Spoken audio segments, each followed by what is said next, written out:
Que eu estou recebendo aqui, com muito prazer, o manual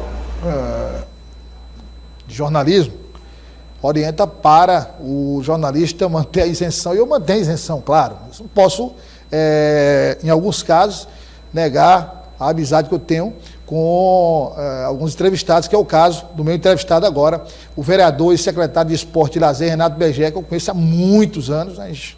Tem uma amizade, um respeito mútuo, e é um prazer receber o senhor aqui, secretário. Prazer meu, Douglas, e você disse bem, nós somos amigos de muitos anos, nos conhecemos há muitos anos, e eu sempre fui um fã seu, certo? Obrigado. Que diz respeito ao seu trabalho nesse meio tão importante para todos nós. O senhor está na CEMEL, uma área que o senhor conhece muito bem, e eu queria que o senhor começasse fazendo essa avaliação do trabalho na CEMEL, que é sempre, secretário, um trabalho importante, que é esporte e lazer, que são áreas vitais, áreas importantes. Hoje, inclusive, são áreas consideradas cruciais para o trabalho de segurança pública, até. O secretário Chico Lucas foi muito taxativo aqui em dizer que, e a gente sabe disso, quer dizer, segurança pública não se faz só com polícia, se faz com política pública, aliada ao trabalho da polícia, e a área de esporte e lazer é fundamental. Então, eu queria aproveitar esse primeiro momento para fazer um balanço desse trabalho seu à frente da CEMEL. Pois não, por sinal, o Chico Lucas, nós já tivemos um contato telefônico, tivemos pessoalmente e depois telefônico, para que a gente possa sentar e conversar também, né? Justamente por isso, porque o esporte, ele contribui muito para que a gente tenha, né, mais segurança. Teve um primeiro contato, né, secretário? Já tive com ele. E aí, para sentar depois? Nós ficamos de sentar. No primeiro momento, ele está bem atarefado, é uma área uma pasta bem difícil de se trabalhar, muitos problemas, mas ele é uma pessoa bastante preparada, inteligente, eu acho que ele vai ter um resultado muito positivo para o nosso estado do Piauí. Mas, Douglas, é assim, ó, o esporte eu gosto, eu vivencio, né?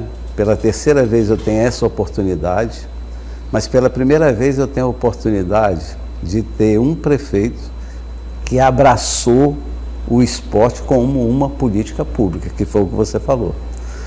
O doutor Pessoa, ele entende que o esporte ele é fundamental nos dias de hoje, principalmente no que diz respeito à criança, ao desenvolvimento, né, do caráter da criançada. A questão de você chegar numa adolescência com alguma coisa sadia para pensar e para fazer. Então é nesse sentido que a gente tem fomentado muito e tem conseguido os recursos necessários pelo prefeito e também por emenda de vereadores e vereadoras que assim entendem, né, para que a gente possa, primeiro, melhorar as unidades esportivas da cidade de Teresina. E segundo, trabalhar com a criança, com o adolescente, com o adulto e com a pessoa idosa e com a pessoa com deficiência. Então a gente tem feito alguns programas e tem incentivado cada vez mais escolinhas, porque se trabalha com a criança, e hoje numa parceria que é fundamental, que é o contratempo, o contra-horário da educação. Então a gente tem um alvo que é o estudante, principalmente da rede pública de ensino, né, que da idade de 7 a 15 anos, que é o público mais alto, onde a gente trabalha fazendo um trabalho de desenvolvimento de algum esporte que seja, né, da vontade daquele garoto. Hoje a CEMEL atua, secretário, em todo o município de Teresina, urbano e rural? Urbano e rural. Para você ter ideia, agora sábado nós estaremos abrindo o 32º Campeonato Rural da cidade de Teresina. Né, vamos estar lá, tanto eu como o prefeito, no povoado Tapuia, né, e vou te dar um dado aqui, hoje nós temos 72 equipes de futebol da zona rural inscritas. E que são apoiadas pela CEMEL? Apoiado pela CEMEL. 72 equipes de futebol só na zona rural? O campeonato é feito pela Prefeitura de Teresina, através da CEMEL, Rapaz, nenhum campeonato brasileiro tem esse tanto de time. Você imagine o que você gasta só com arbitragem para esses times. São Quer 72 dizer, times. Nós estamos falando de 72 times, mas tem toda a estrutura para a realização do campeonato. Você tem que ter o campo para jogar, você tem que ter o árbitro, você tem que ter o mesário, você tem que ter a bola, você tem que ter a rede. E aí é só zona rural, secretário, esse campeonato? Esse dos 78, só zona rural. Poxa. Aí, na zona rural, nós temos essa Copa, né, que é o campeonato rural, que vai iniciar masculino. Agora? Começa dia 11, agora às 16 horas, na Tapuia. No dia 18, nós estaremos fazendo a abertura do pessoal da Zona Sul, lá na Chapadinha Sul, onde vai ser inaugurado o campo da Chapadinha Sul. Né, e esse campo é interessante, porque a prefeitura vai colocar iluminação, mas o campo foi feito através de uma emenda de um vereador, do Neto Angelim. Né? E a gente tem tido a sorte de ter o apoio de vereadores e vereadoras que têm colocado emenda para lá. Né? E por que isso? Porque vê que o prefeito abraçou essa causa. Outro campeonato rural que a gente tem, nós temos um campeonato society, foi feito pela primeira vez no ano passado, né? E foi até a esposa do prefeito que me pediu que fizesse. Né? Foi o campeonato society rural feminino. Feminino. E nós tivemos, me parece, se não me falha a memória, 26 equipes inscritas. Impressionante. A decisão ainda me lembro como se fosse hoje. Foi feita lá no Parque Ambiental Matias Matos, entre o time da Santa Teresa e o time da Cerâmica Silva. E o da Santa Teresa se sagrou campeão. Né? Então, assim, a gente tem levado isso na zona rural, nessas duas modalidades. Além disso, a gente tem levado para a zona rural agora lazer. Vamos dizer, são muitos? Não, porque para você levar a estrutura para lá não é tão fácil assim. Mas nós temos levado. O último que nós fizemos foi no povoado Soninho, né? Onde a gente levou o trenzinho, você levou os bonecos. A gente tem escola de circo, toda a comunidade. Você tem um projeto Dançando na Área, que é o Dançando na Praça. Você tem a escolinha de circo. Você tem o teatro que você leva para a garotada. Então você leva alegria a essa garotada. Então, precisa que se tenha um prefeito que abrace essa causa, como se precisa ter um governador que abrace a causa a nível de Estado, para que você possa ter a estrutura necessária para fazer isso. Agora, nós estamos falando do futebol, aí também tem o futebol da zona urbana também, obviamente. Aqui nós temos sub-11, sub-13, sub-15, sub-17, você tem o quarentão. O senhor tem ideia de quantos são? Secretário, com todas as categorias, quantos times? 172 na zona rural, na zona urbana? Você tem só na zona rural, só a zona rural 72. Se você colocar só as escolinhas, vamos dizer, esse ano, sub-11, nós tivemos 50 escolinhas sub-11. Aí se você vai para o sub-13, somos sub-15, somos quarentão, somos um adulto livre, né, que é qualquer idade. Você tem a Copa Batom Feminina. Então, assim, você tem mais de 100 fácil. Futebol, só futebol. Vou dar um exemplo aqui de outro esporte, vamos dizer, lutas. Todo tipo de luta. Luta olímpica, nós tivemos pela primeira vez uma vice-campeã brasileira de luta olímpica. Aqui, né? Que é feito um trabalho que é feito lá no ginásio Sara Menezes. Lá nós temos judô, capoeira, luta olímpica, kung fu, jiu-jitsu, taekwondo, xinchuan, né, capoeira, e você movimenta por mês dentro do Sara Menezes, que é um ginásio espetacular, tem até alojamento, tem academia, você movimenta mais de 2.000 pessoas mês dentro daquele ginásio. Né? Todas essas pessoas envolvidas nas práticas esportivas. Todos esses. E outra coisa, com todo esse precisa de investimento, de recursos para fazer. Ainda vou mais além, vamos falar aqui um pouco do futebol também, do futebol profissional, que não tem um olhar tão grande como você tem no amador, mas que a gente se preocupa também.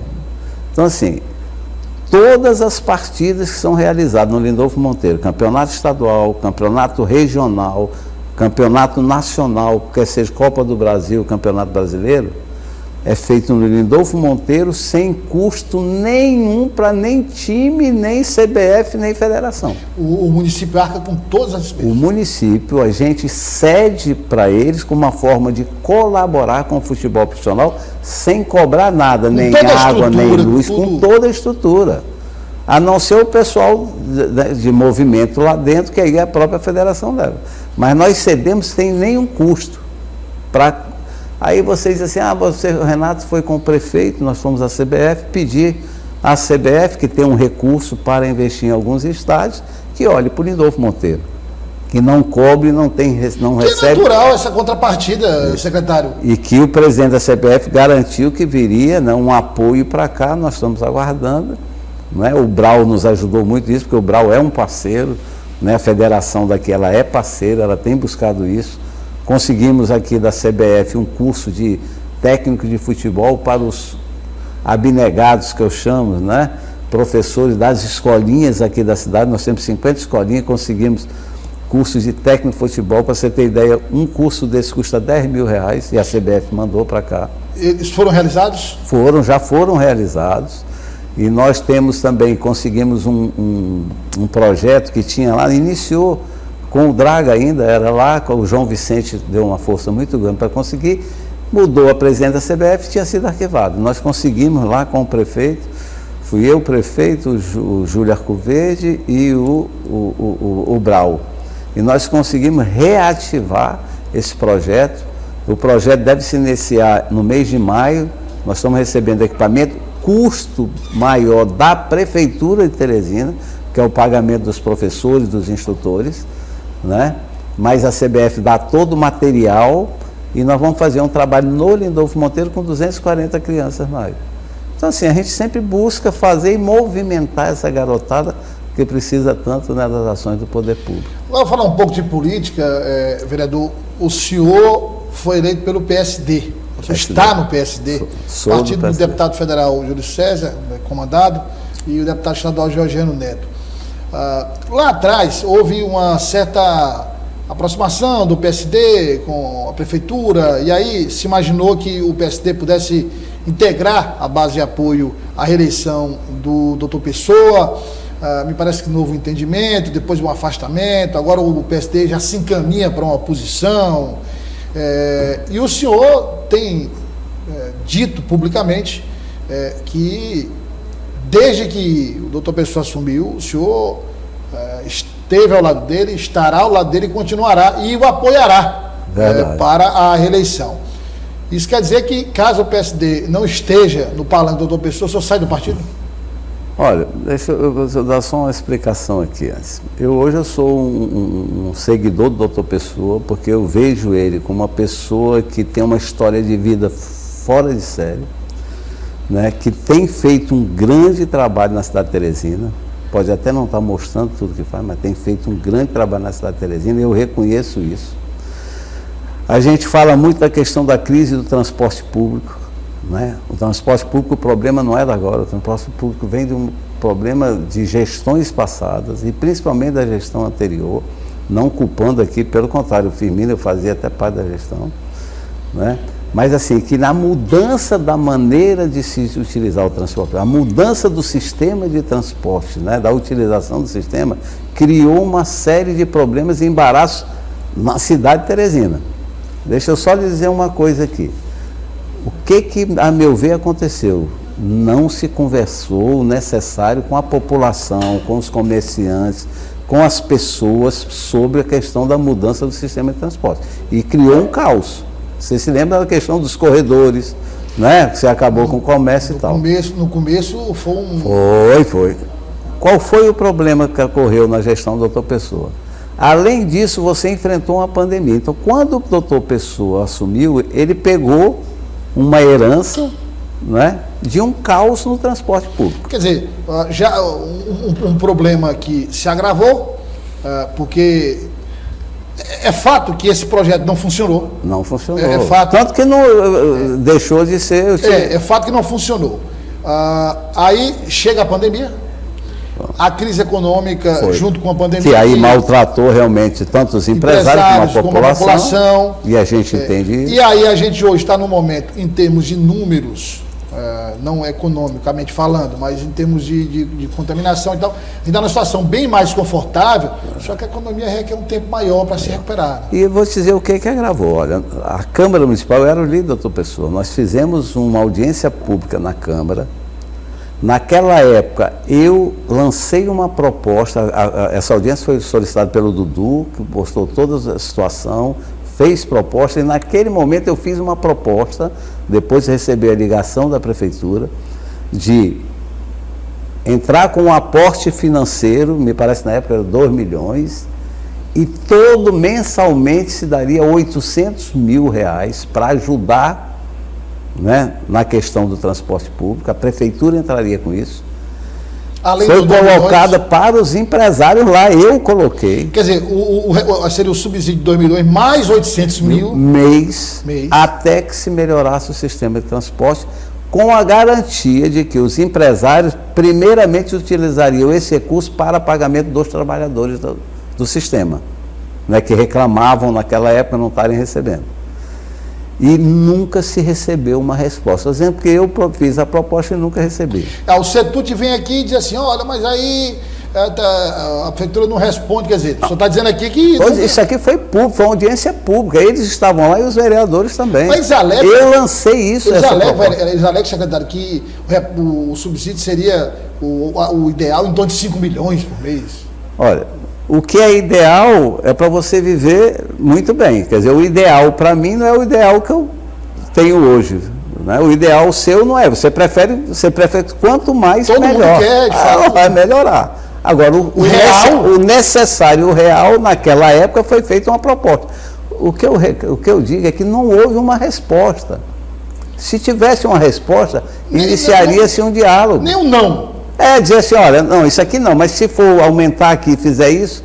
Até chegar a um consenso e tal. Não houve. Então, assim, eu acho que faltou... Mas, assim, esquecendo-se o passado, hoje, a preocupação do doutor Pessoa é muito grande em relação ao transporte. A gente sente isso, eu vivencio, eu estou todo dia lá, eu vejo isso, essa preocupação. Ele montou uma equipe, certo, para tratar do assunto. Toda vez que se tratava esse assunto, vazava as informações, tinha um problema de fora. Ele diminuiu a equipe, era 17, depois para 10, depois para 5, depois para 3, era assim. Hoje ele diz, eu acredito nele, ele diz que resolve o problema do transporte em 30 dias, ele disse isso aí, me parece, 4 dias atrás. Certo? Ele, pessoalmente, com os juristas, estão tratando, eu acredito. Agora, voltando por conta do nosso tempo. Bom, se eu dizer porque o senhor disse, olha, eu vou estar no parlamento. Não, eu sou. E eu faço o seguinte, o PSD, ele entrou, nós votamos no doutor Pessoa, o PSD faz parte da gestão do doutor Pessoa ainda, que eu estou lá, eu estou na CEMEL, né? Faz parte, né? Eu sou vereador do PSD. A questão do deputado Marco Aurélio, que eu gosto dele, garoto novo, acho que tem um futuro brilhante, filho do vice-presidente da Assembleia, meu amigo, tem meus filhos. Atualmente vice-governador, né? Que eu gosto muito, vice-governador e amigo, é meu amigo, acho que pode ser, quem sabe, o partido pode ter ele como candidato. Eu só achei assim, quando houve uma reunião dele com os vereadores, ele devia ter me chamado, eu sou vereador do PSD, eu nem soube dessa reunião. Teve uma reunião com o vereador Ismael Silva e Alain Brandão. Né? E Vinícius. O Vinícius Ferreira. Eu sou vereador do partido, eu nem soube. Quer dizer, faltou isso, mas eu me dou muito bem com o Georgiano, com o Júlio, me dou bem com a senadora. O senhor já conversou com ele sobre isso? Converso constantemente e estou trabalhando para o partido ficar com o doutor Pessoa. Eu ainda acredito que o partido vai apoiar o doutor Pessoa. Então essa questão de que muitos falam, isso aí o PSD já descartou, isso não existe. Não, eu converso todo dia com o meu partido tratando isso. E o partido está faltando no secretário? E o partido tem conversado. Eu acho que conversar no momento certo, as questões certas. E eu, quando saí da última conversa, que eu estava lá, e o Jeová, que marcou essa reunião, eu estava com o doutor Pessoa, acompanhei o doutor Pessoa, não sabia nem que era essa reunião do partido. Cheguei lá, era no meu partido. O deputado Júlio César, pronto. Isso quando foi? Isso foi uma semana atrás. Era uma reunião no PSD? No PSD. Então participou o senhor, doutor Pessoa, eu, doutor Pessoa, Jeová e o Georgiano. Certo. E nós estávamos lá, o doutor Pessoa conversou com eles, apresentou umas sugestões, apresentou algumas propostas. Júlio César não estava presente? O Júlio César ficou, inclusive, de conversar com o presidente nacional do partido, né, o Kassab. O doutor Pessoa disse, olha, se quiser eu inclusive vou lá e tal, pode ser em São Paulo, pode ser em Brasília, não é? E eles ficaram de dar uma resposta para a gente, não deram. E eu ainda fui além, acho que eu não sei se falei demais, mas eu ainda disse assim, olha, mas isso aqui a gente ainda pode conversar a respeito desse outro assunto. Ainda conversei com ele sobre isso, com o Georgiano, o deputado Georgiano, e ficou de dar uma resposta. Quer dizer, eles não deram a resposta, eles não tomaram uma posição, porque senão eles teriam me comunicado, né? Eu sou amigo deles e sou do partido. Mas aí, para finalizar, é o seguinte... Se eu só dar um exemplo aqui, só um exemplo aqui. O partido dizia assim, ó, se o Renato não vier, que eu soube que disse, aí ele sai, porque o partido está novo, a gente expulsa ele, tira ele do partido, não é? Não, mas tem janela, né? Bom, tem a janela. Eu só queria dizer que o partido do PSD, ele não faz isso, e eu acho até que tem que ter uma certa postura e coerência nesse sentido. Respeitar um pouco a opinião dos outros. O Ismael Silva, meu colega Ismael Silva, ele não votou no candidato do partido, ao governo do partido do PSD. Quer dizer, votou não era, o Silvio candidato Mendes. Nosso era o Rafael Fonteles. Votou em Silvio Mendes. Ele votou no Silvio. O senador nosso quem era? O Wellington Dias, que tinha a suplente, que é a nossa senadora hoje, a Jussara Lima.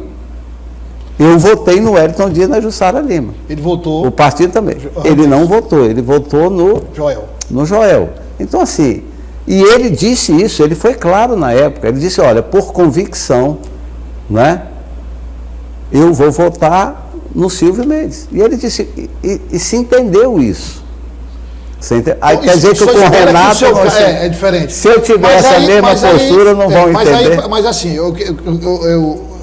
pela sua coerência, como sou, caso em última instância realmente não tenha mais, as possibilidades se esgotam, não tem mais como, aí o senhor tem que mudar, não tem como. Bom, aí é o jeito, mas assim, o que eu espero? Eu espero ainda, né, espero com muita convicção que o PSD, para a eleição municipal, ele estará junto com o doutor Pessoa, apoiando o doutor Pessoa, quem sabe até fazendo parte da chapa do doutor Pessoa, quem sabe. Né? Então, assim, eu acredito muito nisso. Secretário, obrigado. Nada. O convite está feito para o senhor retornar aqui para a gente conversar mais sobre a CEMEL e sobre política também. Tá certo, muito obrigado, um grande abraço, prazer estar aqui com você.